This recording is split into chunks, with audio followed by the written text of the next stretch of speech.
Howdy gang, Zippo. I got a video request on how to set up the mule drive for the tillers for these old guys. So real quick, I'm going to use ugly Alice with her ugly little skull on there and all of her little bullets on the grill. And check out these taillights here real quick. I gotta show you guys those. It's just more Harley parts that I dug up. There we go. Okay, that's enough of the cool stuff. Now on to business. Getting the mule drive on.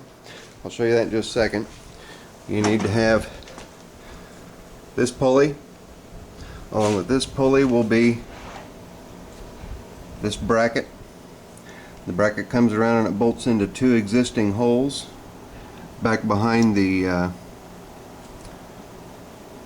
get in the view, there we go, back behind the PTO drive pulley up against the frame plate for the bevel gearbox. So you've got the pulley.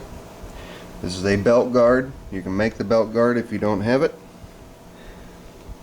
Now let's look into the tiller assembly, or the mule drive assembly. You can see it back here. The engagement rod comes through and goes into a hole in this bracket that the belt guard is on, and it goes in the hole at the bottom. See if I can get a better shot of that. Yeah, there we go. It's in the hole in the bottom. And that's your engagement rod lever. It goes in just with the little clevis pins, all I put mine in with, so I can get it off easy. Alright, come around and shut that down. And here's your tiller drive belt that'll go on the tiller. Then you've got this belt that goes, of course, to the PTO. This is your engagement lever. Down is off, up like so is on. Okay. When you get it slid onto your shaft, be sure to sand your shaft down and then grease it up real good. It makes it easy to get everything on and off.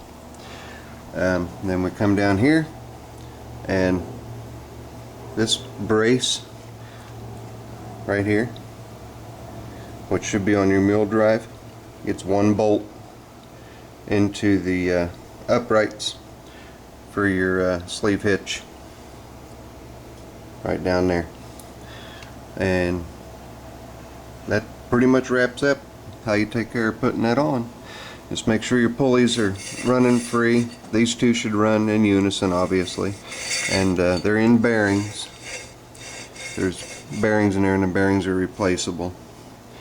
So if your bearings are screwed up, you can get them taken care of. But that pretty well wraps that up.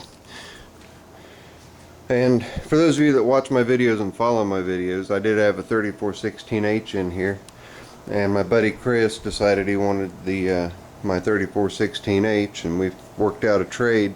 So one of my babies came back home to me. It's my second 64 landlord. His name's the Hoss.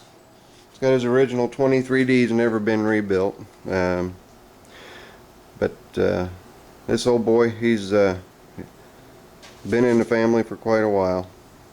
So he came back. I'm going to go through and do a little bit of maintenance and whatnot on it, but then I'll start putting him to work. It's kind of good to have him back after being gone for a couple years. But anyway, that's it. This is Zippo. Later. I'm out of here.